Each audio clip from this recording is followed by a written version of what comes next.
Mae'r bis mawr ar rif 12 weli di.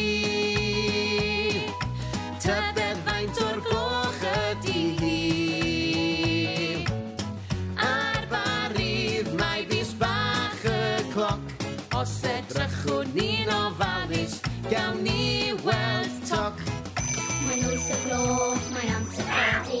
Gwisgo brwsio dannedd ac ymolchi.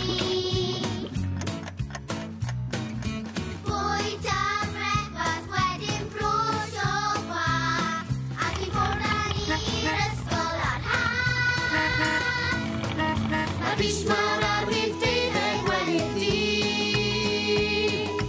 Tybed faint o'r gloch ydi hi. Ar bar rif mae bis bach y cloc. Os edrychwn ni'n ofalus, gawn ni weld toc. Mae'n 1 o'r gloch, mae'n amser cinio.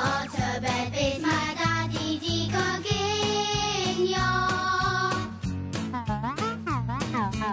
Oed i berwi dyna ffefryn ni. Ac i bod yn fig a ffrwythau di ri. Mae'r bis mawr